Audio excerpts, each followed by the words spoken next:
We talked about this on the show yesterday. News that Mansfield's former Olympic swimmer Becky Adlington split up with her husband just 18 months after they got married.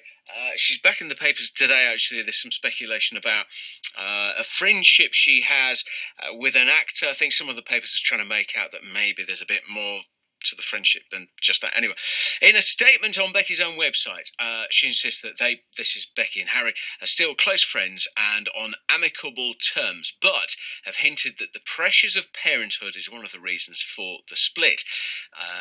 There are, of course, the usual whispers in the press, as I say. So how do you keep a marriage on track? How do you know when it's time to call it a day? And what can you do to help for the children's sake at the end of the day? Now, here we go. I'm going to try and pronounce this name correctly, and if I don't get this right, I don't win a prize. Daria Haitoglu is here. Is that right? Yes, that's perfect. Oh, I win! Okay. Great. A very interesting name, very interesting background. Firstly, let's talk about you a little bit. So you come from Siberia. Yes, that's right, from Russia. And what brings you to Nottingham? Well, it's a long story, but we lived in Switzerland for 6 years, and I'm a psychologist and relationship coach, and I'm married to an executive who works for Boots. So we came here, and now I'm happy to live in the beautiful city of Nottingham and help people create more love-rich and blame-free families and individuals. Right.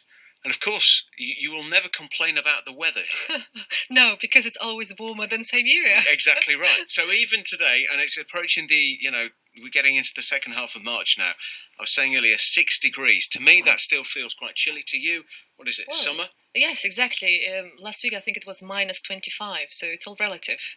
In Siberia? Yeah. Minus 25! Okay, right. Let's get on to talking about the business at hand here. 18 months doesn't feel very long to me for a couple to say, well, it's not really working. Yeah. Well, in psychological research, we see different trends. We like to look into patterns and trends, but I think we need to look into individual cases here. So if we talk about Rebecca and Harry, if we see the personality of Rebecca, she seems to be quite focused, oriented, very determined, and that says that she has a lot of testosterone in her psychological and biochemical blueprint. Now, for that type of a person, ideal partner would be a person with a high estrogen-led let's say cocktail, hormonal cocktail. And Harry is actually an ideal partner for her, if you think about that way. Because if you look at the video of their wedding, it was Harry who was crying. So the person with high estrogen cocktail of hormones is normally a very emotional, empathetic person who likes harmony, and a person with high testosterone is normally quite focused, determined, very competitive. Yeah. And in that partnership, it was working very well before she got pregnant. Because when a woman gets pregnant normally and gives birth, then a lot of estrogen flood in the blood and the cocktail of hormones inside the body changes. Okay. So, interestingly, when they had a child, both of them became similar, and then a woman starts focusing on the child, and then she wants a protection, she wants someone stronger with a higher testosterone. And there's a lot of conflicts, and families actually break. Most of families break after kids are born. Really? Yes. Because I was saying yesterday, not only is 18 months quite quick, but also, children are part of relationships and families, and everyone has ups and downs. So how do you? Well, let's deal with that. You see a problem on the horizon in your relationship. So, A, how do you spot it? And B, what do you do about it? Yes. So you need to be first aware that it's going to be tough, right? In a relationship, it's never easy. And I think to recognize that there are going to be struggles in pretty much 2-3 years, every 2-3 years, because that's a cycle when we need to explore new ways. We need to learn new tools, how to deal with the different person. And first of all is to understand who you are, what type of person you are, what needs you have. There are 6 fundamental human needs: certainty, variety, love and connection, significance, growth and contribution. And every person has a different priority.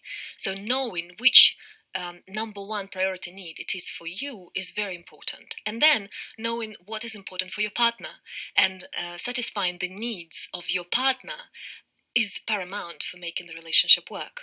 So once, and I say it's important, it's like building a house. You need to find, first of all, a very stable ground and build a foundation. Yes, building foundation is finding the right partner first. 60% of relationship success is in the right partner. Okay, once, and I can talk about who is the right partner for who, but once you have the right partner, then it's very easy to build a relationship. You need to commit to stay together, and that's very important. You cannot be sitting on both stools. You cannot have one foot over there, one foot here. You need to commit and move forward in a sense that you need to learn how to accept some toleration, some compromises. You need to look at the positives. So, for example, they talk about 5-to-1 ratio. Always try to find 5 positive things on each of the negative.